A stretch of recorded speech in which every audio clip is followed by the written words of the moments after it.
This is The Guardian. A warning. This episode contains strong language and descriptions of domestic violence. Please listen with care. You're about to hear evidence as said in court during the Ben Smith defamation trial, read by voice actors. The evidence has been edited in some respects for time and ease of listening, but remains an accurate representation of those sections of the trial. It's December 6, 2017, and the morning of Emma and Ben Smith's 14th wedding anniversary. Emma collects the mail from the post office box she shares with her husband. I went to our PO box in Buderim, as I did most days, and there was an anonymous letter that was in the letterbox addressed to Ben. I opened it. The letter is tendered as evidence in court. I can imagine what you were doing with another lady other than Emma at Suite 991 Hyatt Regency in Sydney for 3 nights, from Sunday 19 November to Wednesday 22 November. People saw you there. It's on your credit card and phone records. Why are you risking everything that you have built in your life? Your wife/marriage, your daughters/family, your career, your reputation? Where is this affair taking you?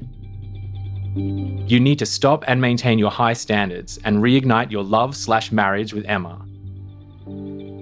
The letter is signed, A Friend at 7.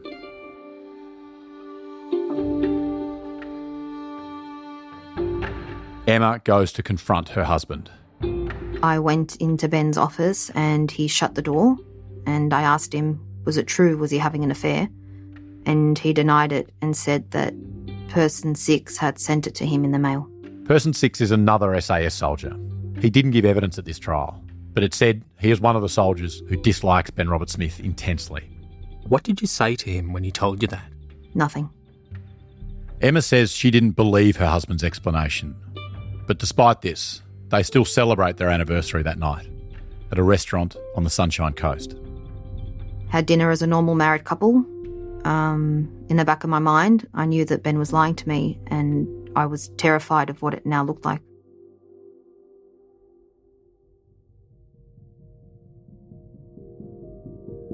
I'm Ben Doherty, and from Guardian Australia, this is Ben Smith versus the media. We now know that Emma Roberts was right to be suspicious. Her husband was having an affair. And this affair has become one of the key contested elements of Ben Smith's defamation trial. Robert Smith, one of Australia's most decorated soldiers, is suing 3 Australian newspapers over a series of articles which he claimed falsely portray him as committing war crimes and an act of domestic violence.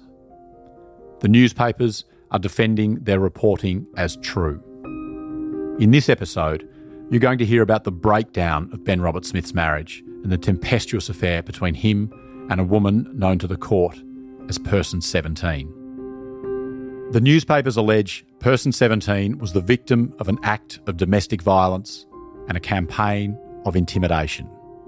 Robert Smith denies these allegations. He says they're a complete fabrication. Now, this is a man who was chair of the Australia Day Council that picked domestic violence campaigner Rosie Batty as its Australian of the Year. A man who was also Australian Father of the Year in 2013. This is a man who was revered publicly as a hero, a fearless warrior, now accused of a cowardly attack on a defenceless woman half his size. This allegation undermined that public image in excoriating fashion.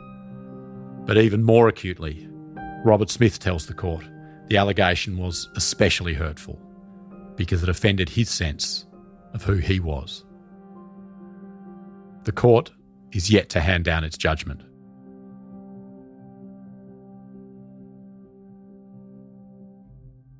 I first met Ben on Friday, the 13th of October 2017. I met him at a charity lunch that I attended with my husband. Person 17 is testifying for the newspapers. She asked the court to keep her real identity secret because she fears for her own safety and the safety of her young children. At this charity event in October 2017, Person 17 and her husband are introduced to Ben Robert Smith. He asks if the couple would like to take a photo with him. They say yes. When the function ends, Person 17's husband goes to pick up their kids from a friend's place. Person 17 and Ben Robert Smith both end up at the after party. So everyone was quite drunk by that stage. And I was out on the dance floor with some friends and I saw him watching me.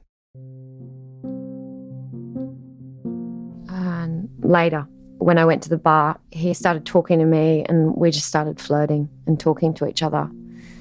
We moved inside and we're just sitting on a couch together, talking. He had his arm around my back and I had my hand on his leg. And yes, it was probably obvious it was sort of getting close. Later that night, Person 17 and Robert Smith confide in each other. So we talked for quite a while and I told him about some problems that I'd been having in my own marriage because obviously he'd seen that I was married. So he said, it's sort of the same. I'm not happy in my marriage, but I feel like I can't leave. When we went downstairs at the venue, I think it was obvious that we were getting close. A friend of my husband's came and said to him, what are you doing? She's married. And he said, so am I, as if nothing's going to happen between us. But something did happen. And then he said to me that I should leave by the front door and he would go out the back door and meet him outside. And that's what I did. So we went back to his hotel room and we had sex several times that night. Person 17 says she didn't think anything further would come of that evening. But they did see each other again and flew between cities nearly every 10 days to meet in secret. During the trial, the court is presented with hundreds of text messages sent between Person 17 and Robert Smith. Some of them, from around the end of 2017, reveal the escalating intensity of the relationship. This is a message that Ben Robert Smith sent to Person 17 on Boxing Day. You're amazing. You make me feel like I never have before. Em is feeling my lack of affection. It's getting pretty obvious. It makes me sad, but I've fallen for you and there's just no other way to describe it. I know. As hard as I find being away from you, it's the lying and pretending that's doing my head in. We need to make this happen. The sooner we're together, the better. There's another exchange later that month. This is an abridged version. I do think about you every waking minute. You're so amazing to me. I feel that it's the calm before the storm as well. We are going fine, but because Em is trying so hard, I feel like shit and really nervous about hurting her. I think I just need to see you because when I'm here alone, I just feel bad about this side of it. Yeah, I'm starting to feel that from you. I hope I'm not going to end up out of sight, out of mind. You're never out of my mind, and I keep thinking about meeting your family and you meeting my girls, what we could do together and where we could go in life. According to Person 17's evidence, they were getting serious by the end of that year. We'd started to talk about our plans for how we would be together long term. He said it would be better both publicly and privately if our relationship didn't become known to our spouses as an affair. But it would be better if it looked as though we got together after we'd both left our spouses. And yeah, so we're making plans for a future together. Ben Robert Smith first met his wife Emma in 1998 at a military ball. They were married in 2003 and had twin daughters 7 years later. Today, Emma Roberts appears in court giving evidence for the newspapers under force of subpoena. She doesn't get a pseudonym. There's no anonymity for her. She'll be required to step through the breakdown of her marriage in open court. Every answer, every emotion on public display. Asked to relive one of the most traumatic periods of her life, she's unwavering, quietly, precisely telling the court of when things began to unravel. In this podcast, we're going to refer to her as Emma rather than Roberts or Robert Smith, so as to distinguish her from her ex-husband. I had heard another mobile phone in our bedroom vibrate. I asked him if he had a second phone and he denied it. His behaviour was very, very different to what it had been during our marriage. Lawyer for the newspapers, Nicholas Owens. And can you tell His Honour in what way the behaviour was different? When he travelled, he would turn his phone off. The conversations we had as a married couple were very limited. He would be constantly taking selfies of himself, and I knew they weren't for me. Emma tells the court she often asked her husband if he was having an affair. His answer was always no. She says she was still sceptical. But she says at this point, they were still married, in every sense of the word. This is important because there is disagreement in this trial about whether or not Ben Robert Smith and Emma were married or married but separated during the months of this affair. Robert Smith says at the time he met person 17, he and Emma had already separated. Here's what he tells his lawyer, Bruce McClintock. Mr. Robert Smith, did there come a point in 2017 where you and your wife separated? Yes, there was. Approximately, what time was that? It was towards the end of September 2017. And how long did the separation last? It was approximately 6 months. Robert Smith says the separation meant he would sleep in the couple's granny flat or in a different room in their Sunshine Coast family home, and that despite the separation, the relationship remained amicable. Emma says they weren't separated. She says they were living together and sleeping in the same bed.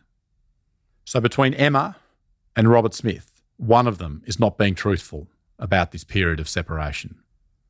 According to Robert Smith, he told Emma about his relationship with person 17 during an overseas family holiday in January of 2018.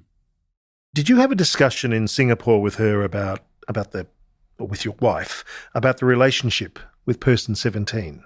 I did. Yes. How did that come about? In the interests of trying to move forward and have any hope of successfully maintaining our relationship, I decided I needed to tell her. Emma doesn't remember the trip like that. I had suspected that he was seeing somebody else on our holiday in Singapore. He was behaving very erratically, not spending a lot of time with the girls, and I had my doubts. At this point in time, did you know that he was seeing someone else? No. Emma is adamant they weren't separated. And the reason why the court hears so much about this issue is because the newspapers argue that these irreconcilable accounts raise broader questions about Robert Smith's credibility. If Robert Smith is willing to deceive and manipulate here, then Justice Bosanko needs to decide if he's also willing to lie about other matters before the court. At the end of January 2018, following their trip to Singapore, Robert Smith suggests that he and Emma attend marriage counselling. And I asked him whether it was to wrap up our relationship or to save it. And what did he say? To save it. The couple attend 4 sessions in total over January and February of 2018. Notes from these sessions, tendered as evidence in court, make no mention of an affair or separation. Now, you mentioned that he denied to you that he was having an affair. Did you ever become aware that he was having an affair?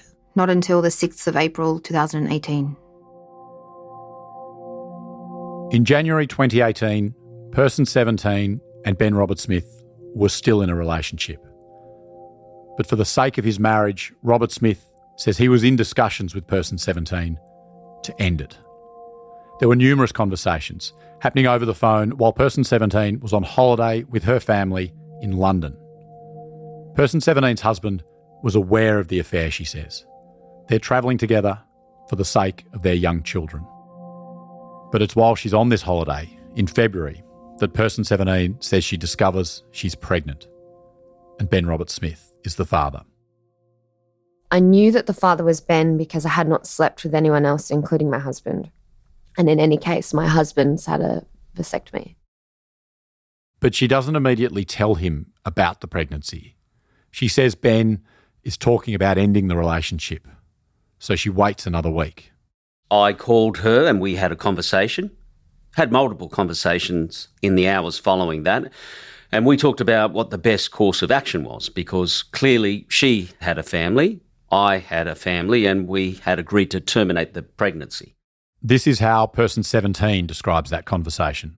He was surprised initially, and he said, we're going to have to deal with that when you get back to Australia. And I agreed with that. But Robert Smith is suspicious of person 17. He says he doesn't believe she's pregnant, and he tells the court why. Because they're very easy to fake, pregnancy tests, and I had no idea whether she was or she wasn't. Because I had just told her I didn't want to continue the relationship, and immediately after me ending the relationship on the phone, she told me she was pregnant. And that rang alarm bells for me for obvious reasons. Person 17 tells Robert Smith that she's booked the termination for March 12, after her return to Australia. But in court, she says she never made the appointment. She has a miscarriage. Owens asks her why she didn't tell Robert Smith about this at the time.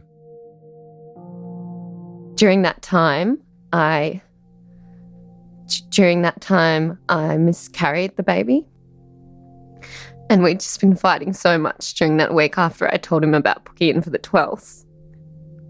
There were just a couple of days where he didn't return my calls. Regardless of her anonymity, it's clearly been immensely difficult for person 17 to come to this place to tell a room full of strangers about this time in her life. This is deeply emotional evidence. I couldn't contact him. And we've just been arguing. He wasn't returning my calls. I thought that was better so that I could just tell him about it face to face. Meanwhile, Robert Smith assumes person 17 is proceeding with the termination and that she's booked herself an appointment at Greenslopes Private Hospital in Brisbane's inner south. The pair arrange to meet there in person after the appointment. Robert Smith, who's still suspecting that person 17 isn't pregnant, asks a private investigator, a former policeman he knows called John McLeod, to secretly surveil person 17 from outside the hospital to find out if she actually attends the appointment. I just wanted to know the truth. I felt that I was about to be manipulated, and I didn't feel the situation that was transpiring was real. John McLeod does as he's instructed. He follows person 17 to Greenslopes. He watches her. He films her. And then he sends the video to Robert Smith. What did Mr. McLeod send you, Mr. Robert Smith? He sent me a video of person 17 leaving the hospital itself. She walked out the front and was able to pick up her own bag. Looked normal, as if she had just stepped out of her workplace or off a plane. Was dressed nicely, no issues at all. And obviously able to pick up her own bag, which I thought was strange, given that it would be a reasonably invasive procedure. Person 17 goes to Greenslopes because that's where she says she'd planned to meet Robert Smith. She enters the building to use the bathroom and she waits for him. But Robert Smith calls to tell her he's stuck in a meeting and he can't come. So she gets in a taxi and the two meet at the Milton Hotel on the other side of the Brisbane River. They go up to their hotel room. He said, what's going on? You haven't had a termination this morning, have you? If you're not even pregnant, you might as well just leave now. Person 17 says Robert Smith forces her to watch the video John McLeod has just taken of her. And he showed me also a video of me at the Greenslopes Hospital getting into the taxi. But then the conversation takes yet another turn. Person 17 tells him she had the termination at a different hospital, a hospital in Townsville. He said, well, you know what's happened. Did you get it done in Townsville? So I just said yes, because I just knew that all he cared about was that I wasn't pregnant anymore. So I said yes, and he said, well, you better be able to show me the proof that I'll get the CCTV from Townsville. And then, finally, I was crying, and I just told him what really happened. By what really happened, you mean? I told him that I'd had the miscarriage.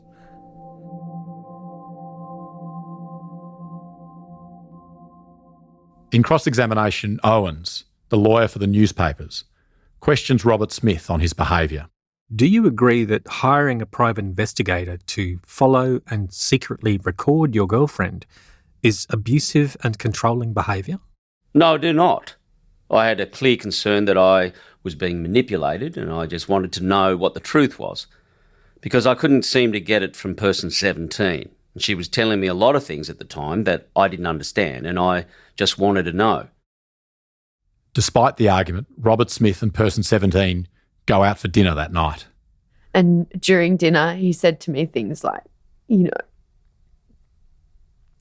he was a good friend to have and not someone I would want to get on the wrong side of, and that I shouldn't be surprised that anyone could find out what they want about me. He said that I could get into your bank accounts if I wanted to. Under cross-examination, Robert Smith denies that he ever threatened person 17. You told person 17 that you could access her bank accounts, didn't you? No, I asked her what she would like for dinner. I talked about why she was lying to me and how we could get back to a better place, because it didn't need to be like that. We could be more open with each other and work through whatever the issue was, because I was still concerned about it, because I did have feelings for her. Robert Smith tells his lawyer, Bruce McClintock, that he tries to end the relationship.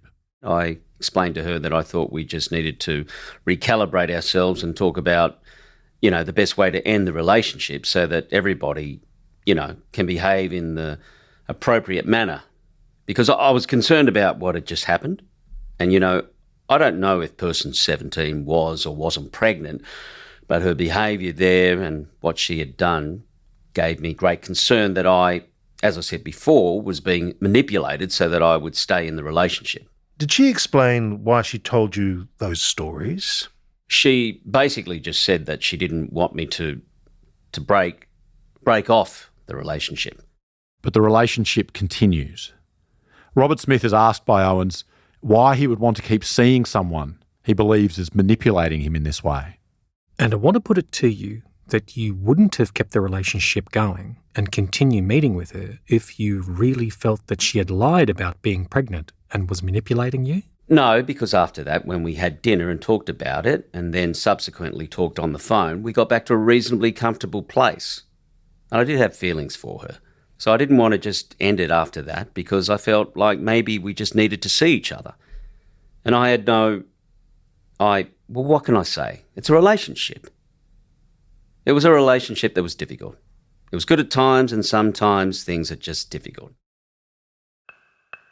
Less than a month after person 17 tells Robert Smith about her miscarriage, they fly to Canberra together. It's Wednesday, the 28th of March, 2018. Robert Smith's actions later this evening are at the centre of the domestic violence allegation.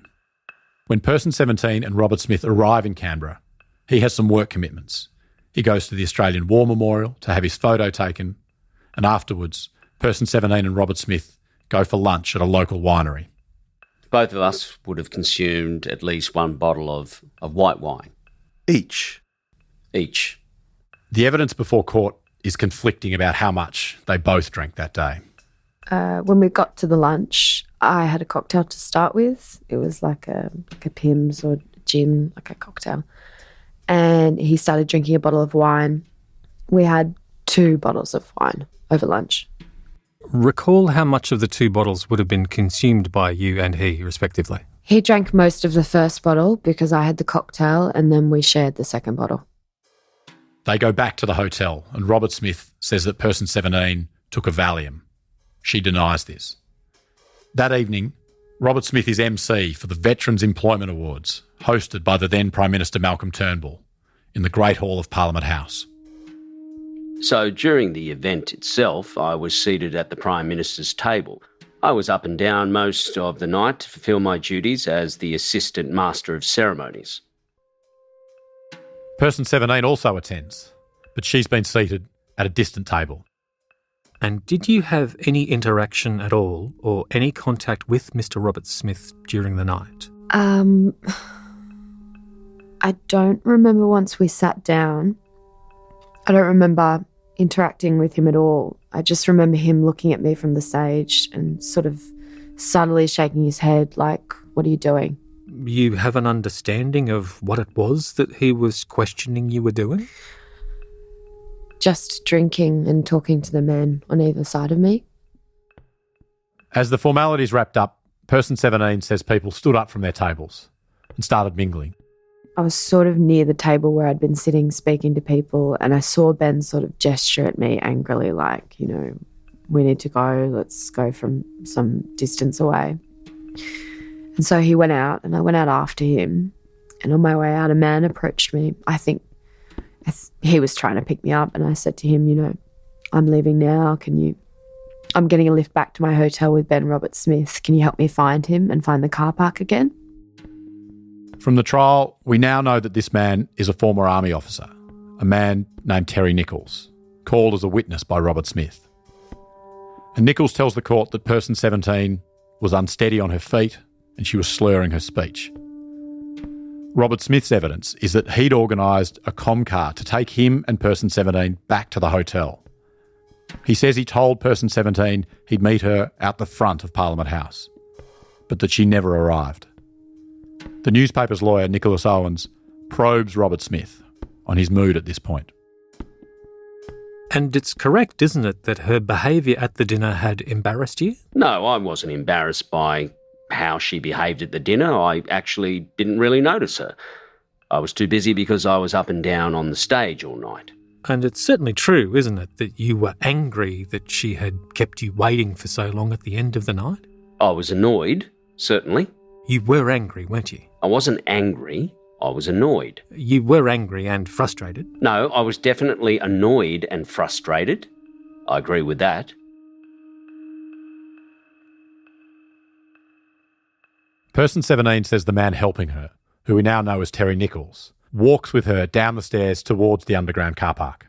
The stairs about 8 steps, several lots of 8 steps with the landing in between. And they kind of turned back on themselves as I was walking down the first lot of the stairs. I turned around to look at the man who was behind me, and I fell down about 2 or 3 steps onto the landing, and I hit my head as I fell. Terry Nichols says the fall makes a terrible thud, and person 17 is left momentarily unconscious. When she comes round, Nichols says there's a large hematoma, a lump, on the left side of her forehead, above her eye. What happened after you'd fallen? What do you remember happening next? I don't really remember much about what happened next. I was just really embarrassed and wanted to get out of there, so my head was sore. Person 17 says she doesn't remember there being a lump on her head after the fall. She just says her head was sore.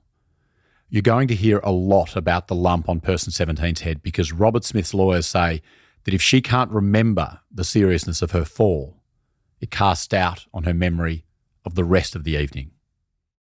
After the fall down the stairs, Nichols says he asked 2 Australian Federal Police officers who were standing nearby to call her an ambulance. Nichols says person 17 assured him she was not seriously injured. According to Nichols' testimony, she said, "It's okay, I'm okay. I just need to see Ben." Nichols says he left person 17 with the AFP officers and finds Ben Robert Smith down in the car park. So I immediately went back inside. I went up the stairs from the forecourt basement to the forecourt, got to the middle landing, and on turning onto the middle landing, there were 2 federal police officers holding person 17 up against the wall. They then asked me if I knew her. I said yes. Did you notice anything about her appearance when she was leaning up against the wall, Mr. Robert Smith? Yes, she had a significant bump at the top of her left eye. Robert Smith says he speaks to the federal police officers and they ask if he's okay to take person 17 home. And he says yes. And I put my arms around her to steady her and carry her, effectively, down the stairs and towards the car. We got to the car, and I laid her down in the back of the car and had to physically sit her up to put her seatbelt on and ask her to stay upright. And then I sat in the passenger seat next to the driver. According to person 17's testimony, when she's in the car with Robert Smith, she asks to be taken to a hospital or to see a doctor. McClintock asked Robert Smith about this conversation in the car. I asked person 17 how she felt. She said her head hurt. I asked her if she wanted to go to a hospital. She said no. Why didn't you go to the hospital? At that point, person 17 had already indicated she didn't want to go. And secondly, my feeling on it was more intoxication than the bump on her head.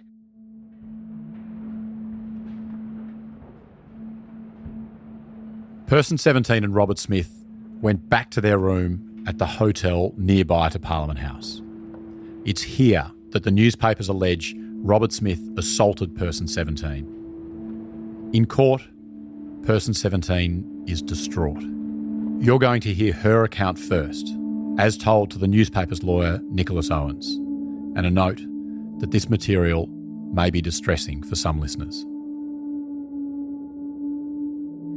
When we got inside the room, Ben got really angry with me. He was sort of up in my face, just inside the doorway, and he was shaking me by the shoulders, and he said, fuck, what have you done? He said, you're all over the other men, you know? They're going to know that we're having an affair. I should have just left you there, you know? You made a big scene as we were leaving. He said, I let you into my world and I trusted you and you just treated it like a high school formal. And I was saying that I was sorry. I knew I'd behaved badly at the function. I knew that I was drunk. I just said, look, you know, I'm sorry. I know it was silly. And I said to him, you know, my head's hurting. Can we please just go to bed? Just forget about it. And then sort of moving into closer to where the bedroom area, he'd been kind of pacing around in the lounge area and getting angry with me. It went on for a while and I had his hands and I was saying, come on, please, just go to bed and forget about it.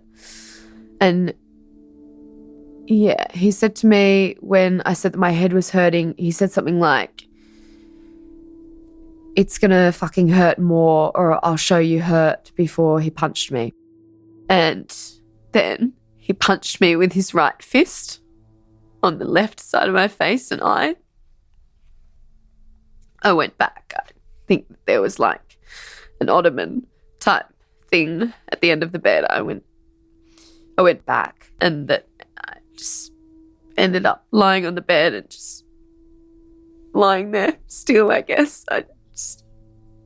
I didn't know what he was going to do next. And then I heard him go around this side of the bed into the bathroom and that's all I remember.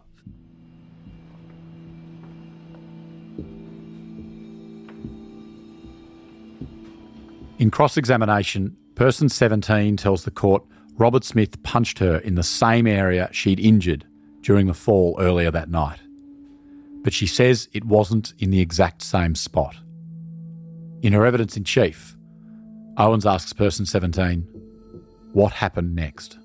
Next thing I remember is waking up in the night and I was on the side of the bed closest to the bathroom. I got up to go to the bathroom and he followed me and he watched me go to the toilet. And I said, you know, my head hurts. I want to go to the hospital. And he said, no, you'll be fine. I'll look after you. It's okay. And we went back to bed and then later in the night we woke up and we had sex. And afterwards he was just holding me and saying, it's going to be okay. And I was just apologising to him, saying I loved him, how sorry I was. Person 17 is asked what she remembers upon waking the following morning. Well, when I woke up the next morning, the sheets were stained because I'd got my period during the night. So I got up to go to the bathroom and I saw my face.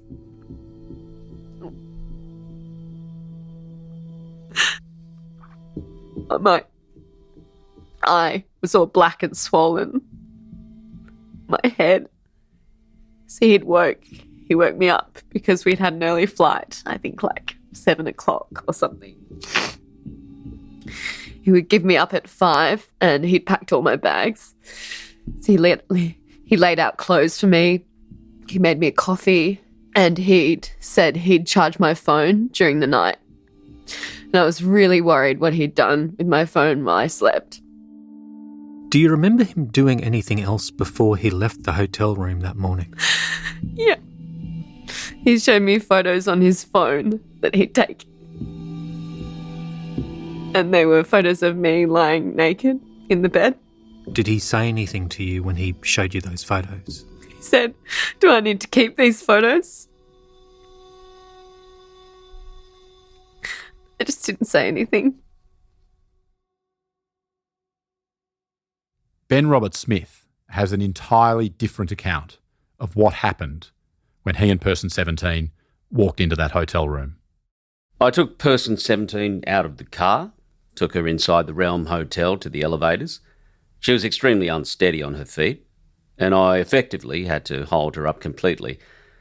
I took her high-heeled shoes off so she could walk properly and escorted her back to our room. When we got there, I led her into the room, put her down onto the bed, and at that point she had completely passed out. I went to the phone and called room service and asked them to bring up a bucket of ice, which they did. I took the ice, placed it into a plastic bin liner, and then wrapped it in a tea towel or a Chuck's wipe, if it was something from the kitchen, to place it on her head.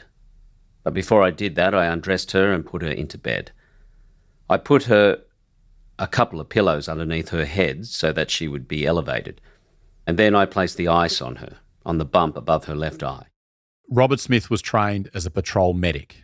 In his words, he says that equates effectively to the level of a paramedic. He says he stayed up all night monitoring person 17's vital signs, her respiration rate and her pulse rate. After setting her up in bed, I made sure that they were in the normal range, which they were, because I was concerned about it.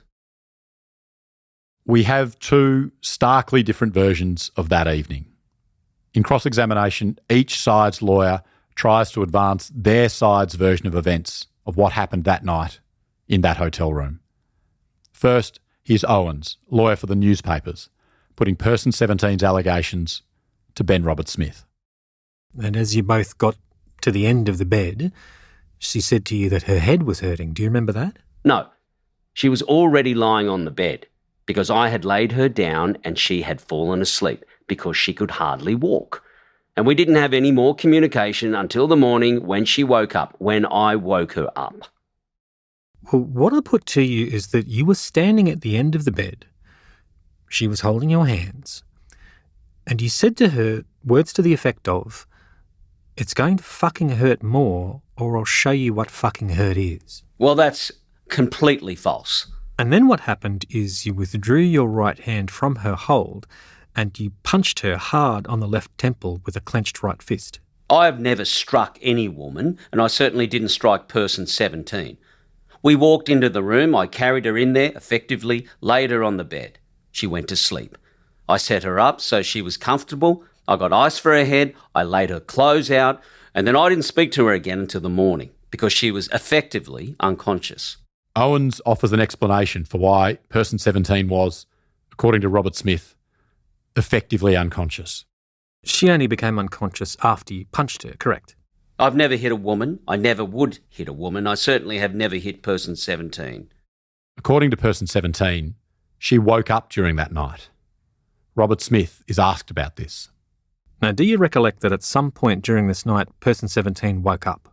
She didn't wake up until I woke her up in the morning. Owens continues. Now, it's right, isn't it, that at some point during the night you initiated sex with person 17? No. And after you had sex, you lay next to her and held her? No.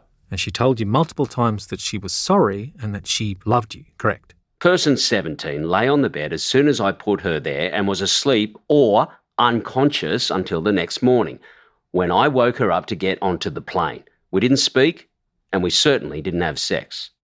Owens asked Robert Smith about person 17's claim that he showed her photographs of her naked on his phone. You also took some photographs of her with the covers pulled down so as to expose her naked body, didn't you? No, and that's disgusting. I've never done anything like that and never would. And you did it and you showed her those photographs the following morning, didn't you? No, I did not. And you took those photographs for the purpose of having something to hold over her again, correct? No. The newspapers argue person 17's memory of what happened that night at the Realm Hotel is clear. They say her memory of what happened at Parliament House might be hazy and that's understandable, and they accept that she doesn't remember what happened immediately after she fell.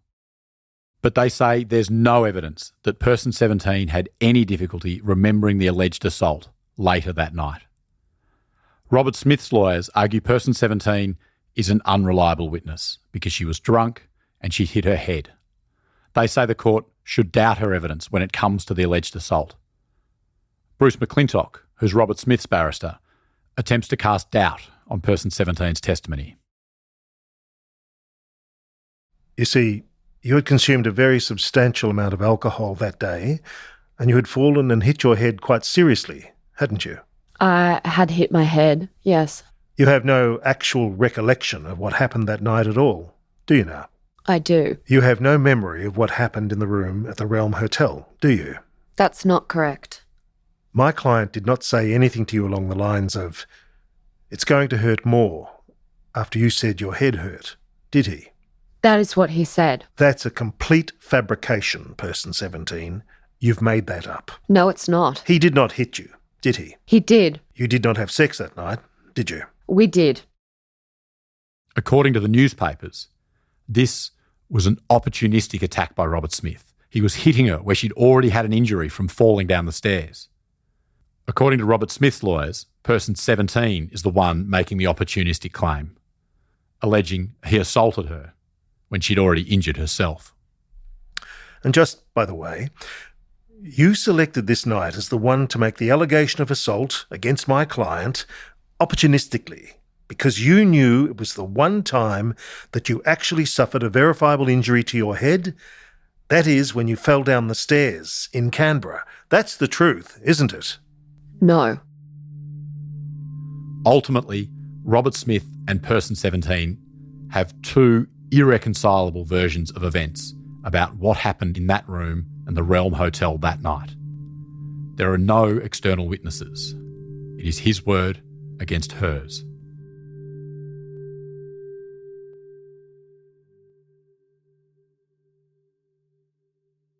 On the way to the airport the next morning, person 17 and Robert Smith talk about how she's going to explain her black eye to her husband. This is what she says to Nicholas Owens, the lawyer for the newspapers. When we got in the car, he said to me, "You know what happens for us now? It's going to depend on what you say to your husband when you get home. What are you going to tell him about what happened last night?" He said, "Do you remember what happened in the hotel room?" I said, "No." And he said something like, "Good girl, you know, you hurt yourself when you fell over." Why did you say that? You couldn't remember what had happened last night? I was afraid of what it would do if I didn't say that. After he said, "Good girl, you hurt yourself when you fell over," what do you remember anything being said after that? He said, "You need to tell your husband that you were drinking alone in your hotel room in Brisbane and you took some of your medication to help you sleep, but that when you got out later in the night to go out and get food, you fell down some stairs and that's how you hurt yourself and got injury to your face. You need to tell him I wasn't with you." In his evidence, Ben Robert Smith says he impressed upon person 17 that she has to tell her husband she fell. She told me she didn't know what she would tell her husband. It was evident to me that because of her injury, he may thought I may have struck her. I said to her, "He's going to think that I've struck you. You're going to have to tell him that you've fallen down the stairs and we were together." Which she wasn't happy with because she had not told him that she was with me at that time. Person 17 went to the doctor. She says the first thing the doctor asked her is if someone had punched her. She says she told the doctor she was drunk and fell down a set of stairs. In her evidence in chief, she explains to Owens that her family and her doctor have a number of mutual acquaintances, and she didn't want to say anything to open up another can of worms. Robert Smith's lawyer, Bruce McClintock, reads out the doctor's notes from the appointment. There's no mention of any possible assault. According to Robert Smith's lawyers, the doctor's note demonstrates person 17 is lying about the alleged assault. That afternoon, person 17 texts Robert Smith again to say she'd been to the doctor who'd reassured her her injuries weren't serious. He texts back, "I'm really glad to hear that your injuries are not worse and that you'll be better soon. I was legitimately worried last night, which is why I stayed up, but I'm sure that ice helped to some degree. I'm not going to bullshit you. Your behaviour's given me real cause to think, and I'm a little in shock myself. Apart from putting yourself in a dangerous situation, I found it really disrespectful and inappropriate. In saying that, however, I acknowledge you have apologised and I accept your apology. Robert Smith explains to his lawyers why he sent that text message. I was prompted to send that message because that is exactly how I felt about the situation. Because it was highly embarrassing for both her and I at Parliament House. It was inappropriate behaviour, and I just couldn't see our relationship continuing. It effectively was the final straw. All right, thank you. When you say in this text, I found it really disrespectful and inappropriate, what were you referring to?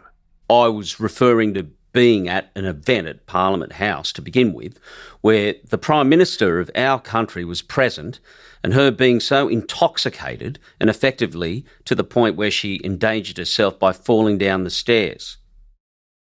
Less than a week after the alleged incident at the Canberra hotel, Person 17 says she received a call from Robert Smith. He said to me, you know, we need to end this. It's become sort of like toxic and bad for both of us, dangerous for both of us. And I agreed with that. And I said to him, I'd like to see you one more time because I didn't want things to end the way that they had after the Canberra trip. They agreed to meet up in 2 days' time in Brisbane. When they meet again, it's been 8 days since they last saw each other in person in Canberra.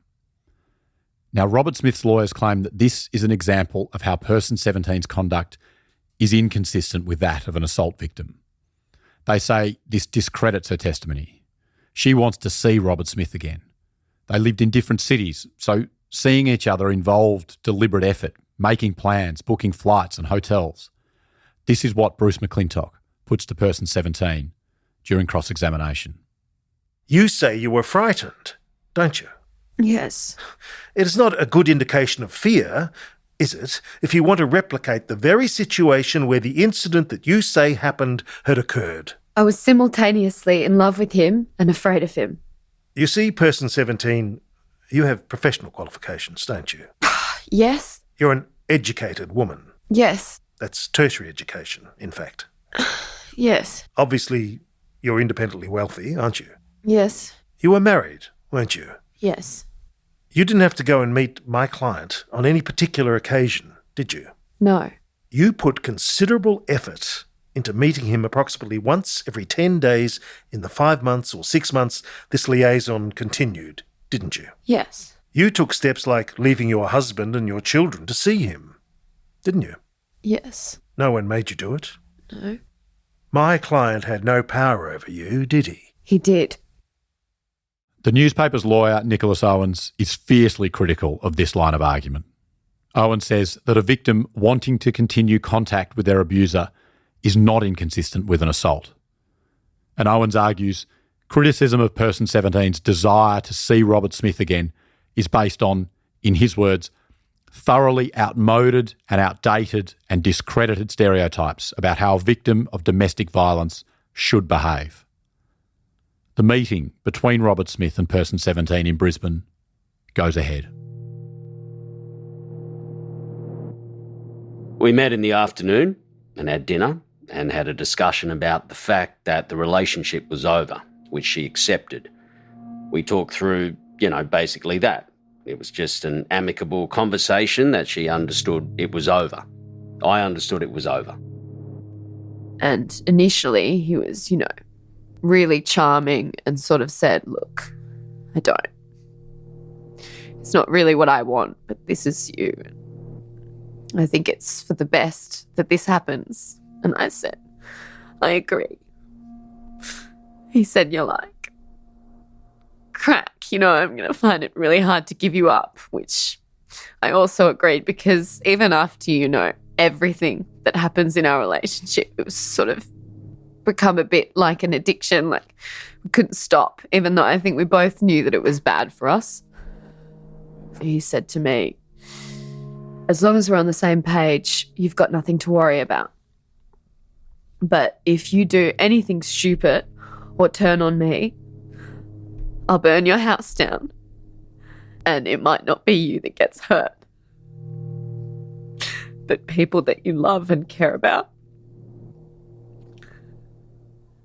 And he showed me photos from the hotel room in Canberra. And it was some photos of my diary, my notebook, and photos of my cards, my bank cards from inside my purse.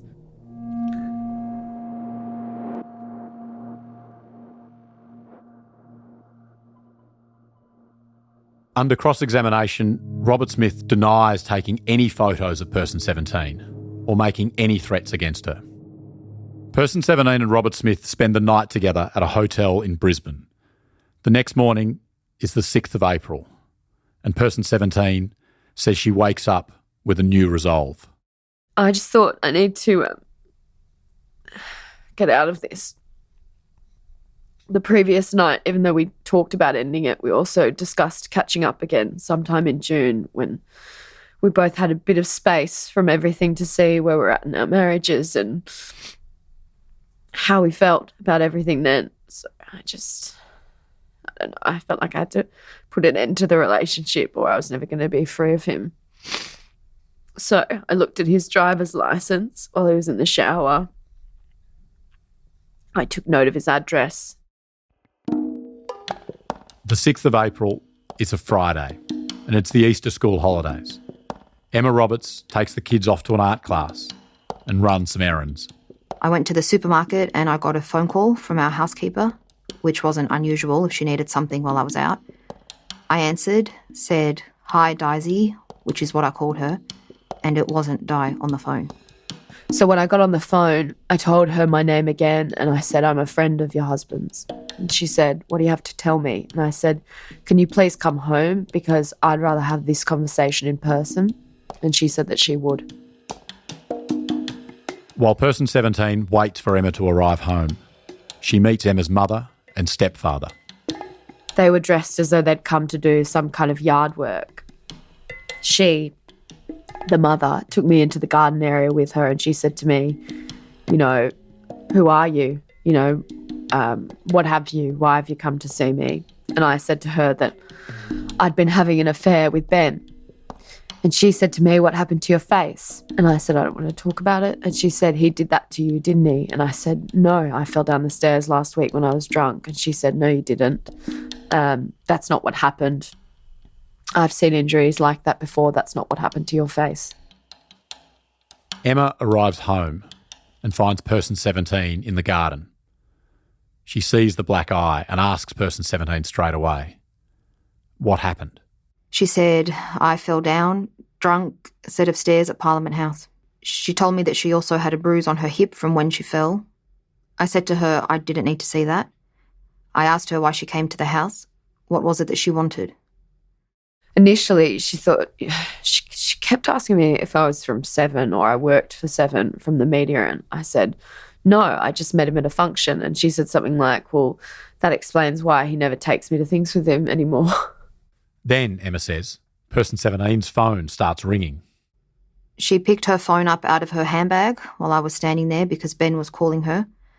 I asked her not to answer his call while she was there at the house, and she said, "Would you like to see the messages that I have?" I said yes, and I read them for about 3 hours. The text messages make it abundantly clear. Person 17 is having an affair with Ben Robert Smith.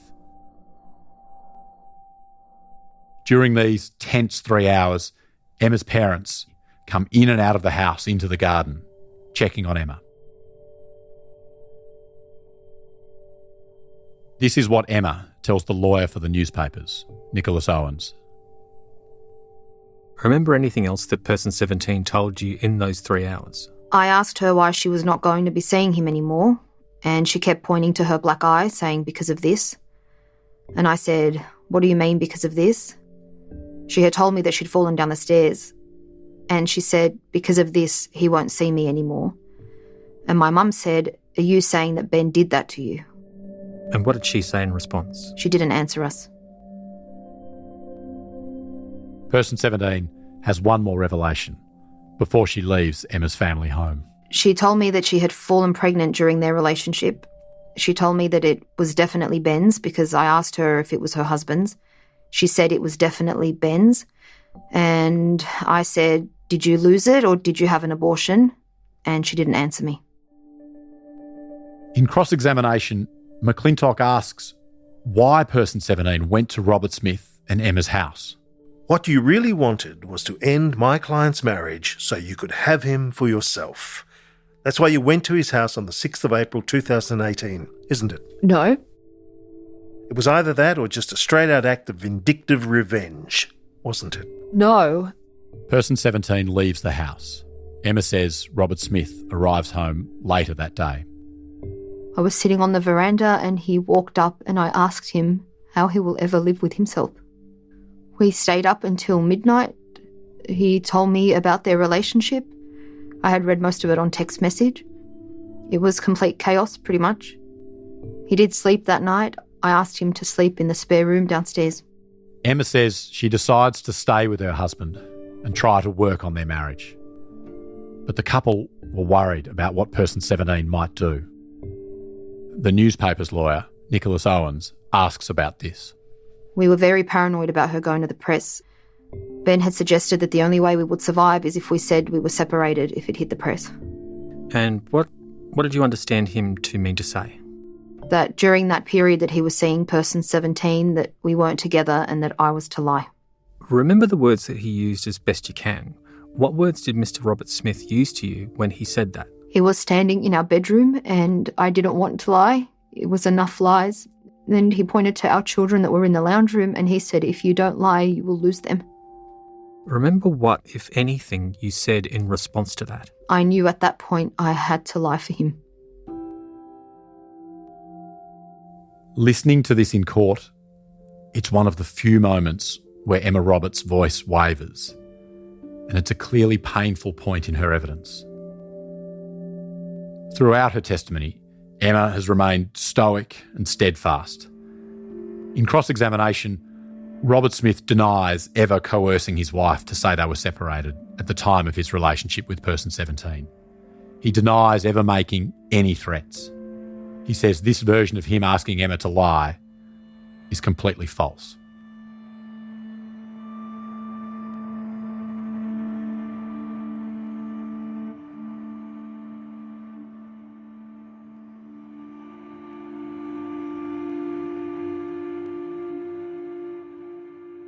A few days after this confrontation at the house, person 17, at the insistence of her husband, goes to the police about the alleged assault in Canberra. Person 17 tells the court she was afraid of what she'd been caught up in. And I said to them, I need to speak to someone senior because I was worried about Ben's connections in the military and the police. It proves futile. She says her request to speak to a senior officer is denied. Soon after, she gets in contact with Nick McKenzie, one of the journalists who wrote the stories at the centre of this defamation trial. McKenzie puts person 17 in contact with officers from the Australian Federal Police. I said to them, I don't really want to make a formal complaint. I just want to tell somebody about this because I'm scared and I'm scared of what he's going to say. I'm scared that if all of this becomes public somehow anyway, that he'll think that it was my doing and that he'll seek payback. Not long after person 17 approaches police, articles alleging an act of domestic violence and intimidation by Ben Robert Smith are front page news. At home on the Sunshine Coast, it's a school day and Emma is getting her daughters ready for netball training. And my phone was ringing and I was getting a lot of text messages as I was about to run out the door. I read one of them and it said, "You must be devastated." And it dawned on me then that it must have hit the press. I put the girls in the car and ran back inside and Googled Ben's name. Ben was at the time staying in a Brisbane hotel. He was down there for work. I tried ringing his phone and it was off, so I rang the hotel reception and got put through to his room. He answered and I said to him, "You need to read the press." The headline in the Sydney Morning Herald reads, "Beneath the bravery of our most decorated soldier." This article is behind two of the alleged defamatory imputations in this defamation case. One that Ben Roberts-Smith committed an act of domestic violence against a woman in the hotel realm in Canberra. And 2, that Roberts-Smith is a hypocrite who publicly supported Rosie Batty, a domestic violence campaigner, when in private he abused a woman. The article goes on to outline how Ben Roberts-Smith helped to select Rosie Batty as the Australian of the Year. The article even has a photo of the tall soldier comforting a tearful Batty. The article says senior defence officials were aware of the allegations made by the woman with whom Roberts-Smith was having an affair, that he committed domestic violence and he intimidated her. Bruce McClintock asks his client about his personal views. What is your attitude towards domestic violence, Mr. Roberts-Smith? I think it's deplorable, morally reprehensible. My mother and father brought me up with a very good set of values. I respect women a great deal. I have no tolerance for anyone that would ever raise a hand to a woman. I have 2 daughters that I will bring up to respect themselves. I find it a disgusting act of cowardice.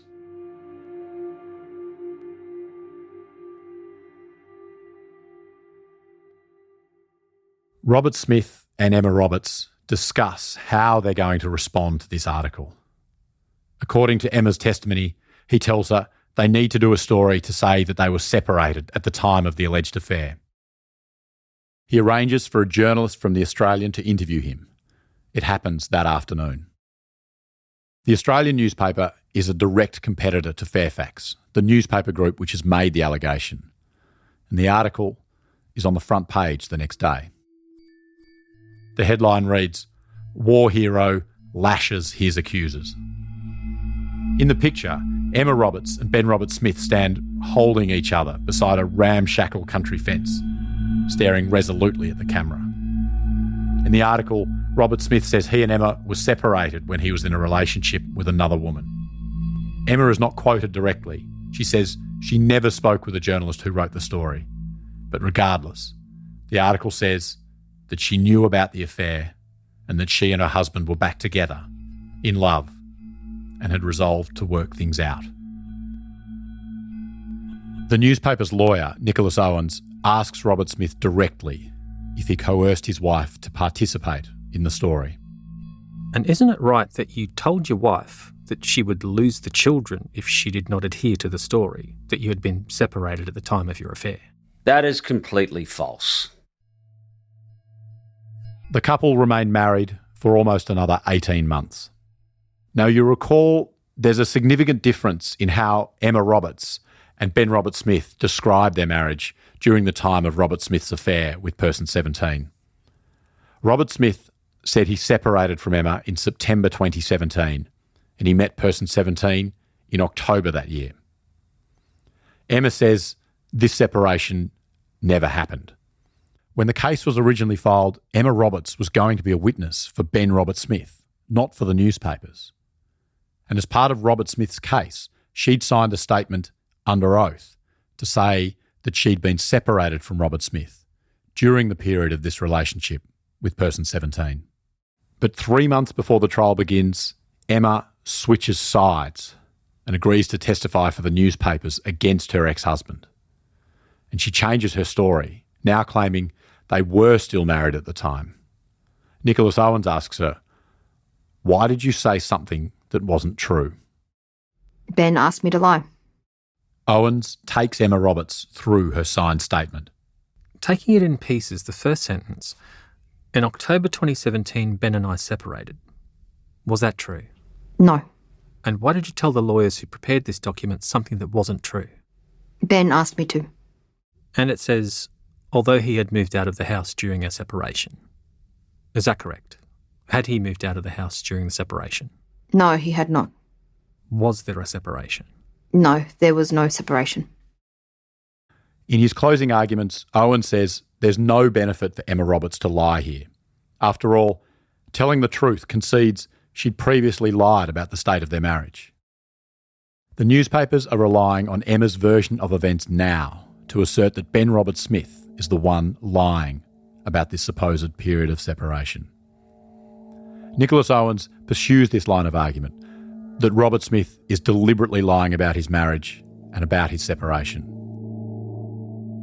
Owens asks Robert Smith, "Why didn't you tell your children you were separated? Why didn't you tell any close friends? Why didn't you tell your marriage counsellor during any of your sessions?" You'll recall that in the 4 marriage counselling sessions Robert Smith and Emma had during January and February of 2018, in the middle of this supposed period of separation, there was no mention of the couple being separated. Owens asks Robert Smith about this under cross-examination. Can I show you another document which is a record of the next session of your marriage counselling? Now, is this right that you attended a second session on 29 January 2018? Yes, it looks like that. And either you or your wife told the marriage counsellor that you had had a good weekend away with the family? Yes. Is that true? I don't know which weekend it's referring to, and I don't know if I said it or my wife said it. Well, you certainly wouldn't have lied to the marriage counsellor, would you? Well, we certainly omitted things from the marriage counsellor, as we would other people. Because you weren't, in fact, at this time separated, correct? No, because we were separated and we had agreed that we weren't going to tell him because we didn't want it written down, because I had a public profile and we didn't want it to come out because we had been keeping up appearances for many years, really. I submit to you that that answer is false, Mr. Robert Smith. Well, it's not. It's actually exactly what happened. Owens puts forward Emma Roberts' version of events, which is that Robert Smith forced her to lie about the separation. Now, I put to you, Mr. Robert Smith, that what you did was make up a lie that you'd been separated at the time of your affair in order to avoid embarrassment and public fallout from it being known that you had had an affair. No, what we did was we decided to tell people we were separated because we didn't want the public or anybody else to have any visibility on our private life, because it was, quite frankly, none of their business until it was published in the paper by your clients. So, we told them the truth. The fact of the matter was, yes, we agreed that would take the sting out of it. But there has never been any dispute about the fact that I saw person 17 of my own accord without my wife's knowledge. I've never denied it. But we did it because publicly, yes, you're right. I didn't want to have my children read that stuff in the paper. The same thing that any normal person would probably want to do. But there was no lie. Well, it's right, isn't it, that you came up with a lie for the purpose of dealing with the press, and then you felt obliged to continue that lie in these proceedings, correct? No, we said we were separated because we were. Because you were concerned that, having told a lie publicly to the press, if you changed course in these proceedings, it would adversely affect your reliability as a witness, correct? It's an interesting spin, Mr. Owens, but it's completely wrong. You've gone the wrong way with it. We did it because that's what happened.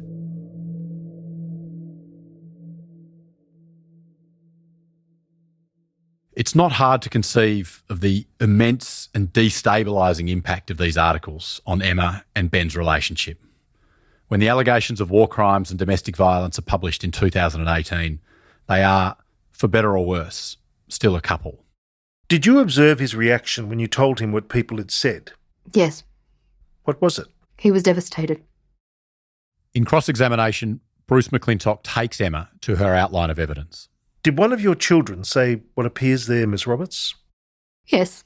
Why does Dad not smile anymore?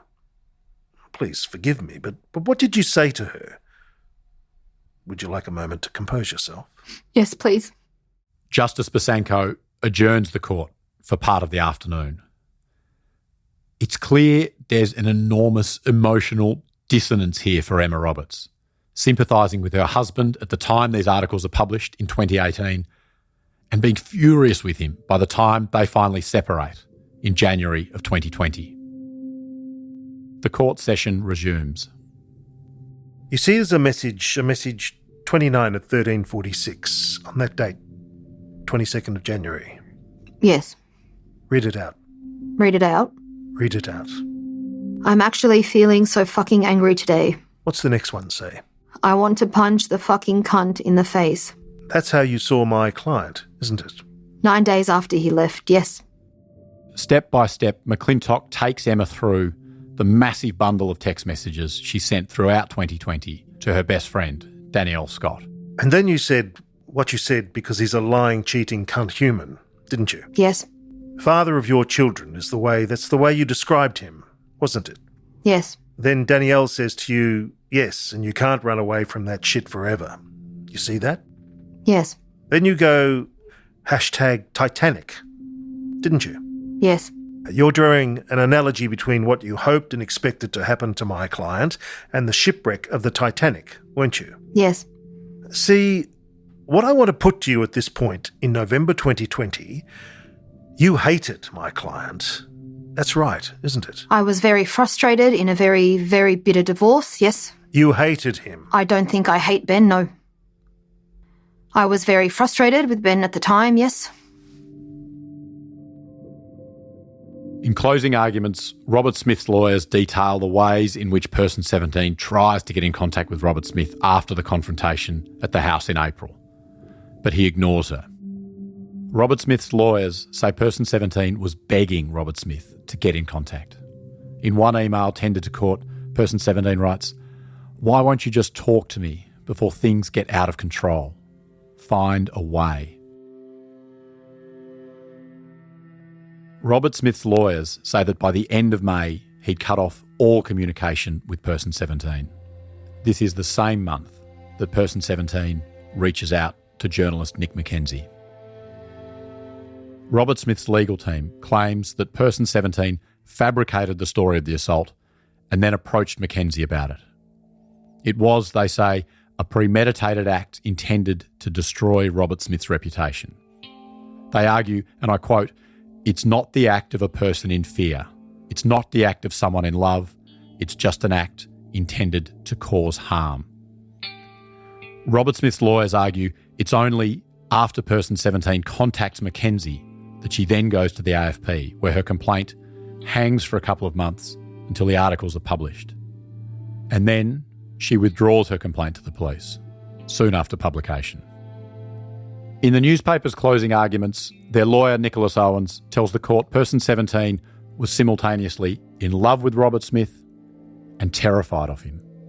He tells the court the situation was complex and that matters such as this are never black and white. He says it's hardly an unknown occurrence for people to hold conflicting emotions, emotions that are at times not able to be rationally reconciled.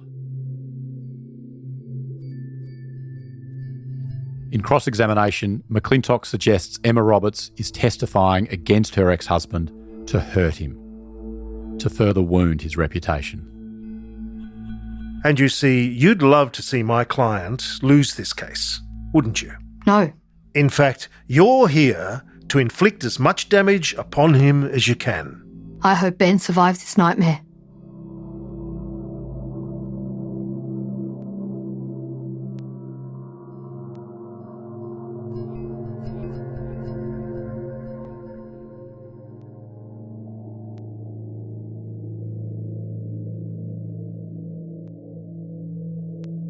If hearing about allegations of domestic violence and threatening behaviour has raised any issues for you, you can call the National Sexual Assault Domestic Family Violence Counselling Service on 1800 737 732.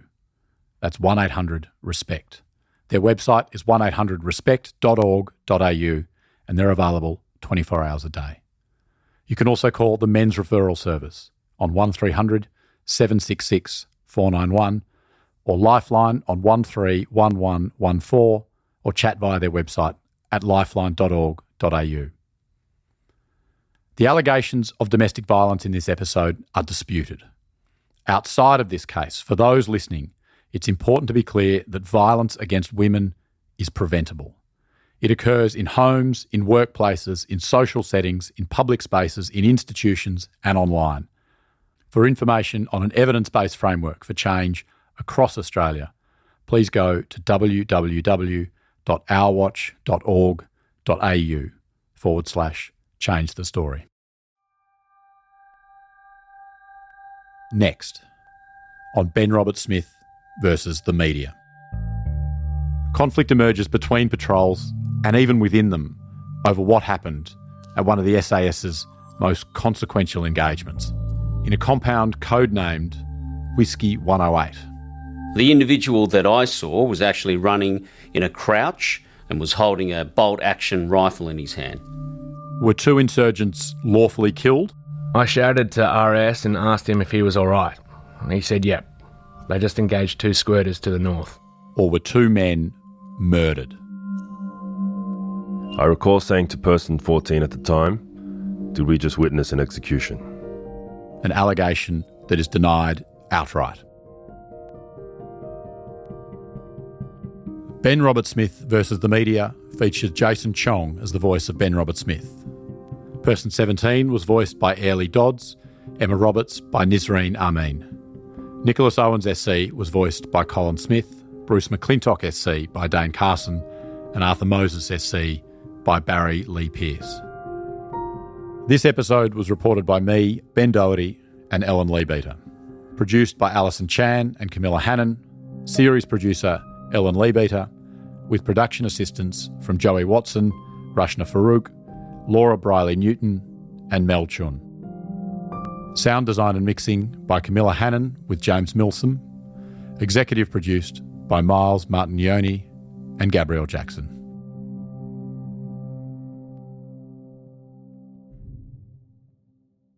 Independent and investigative journalism, like Ben Robert Smith versus the media, takes time and money. The Guardian is free from commercial bias. We're not influenced by billionaire owners, by politicians or by shareholders. And unlike many news organisations, we've not put up a paywall, as we believe everybody deserves access to quality journalism at a time when factual, honest reporting matters more than ever. To help us deliver this journalism, the kind of independent journalism the world needs, you can make a contribution to The Guardian.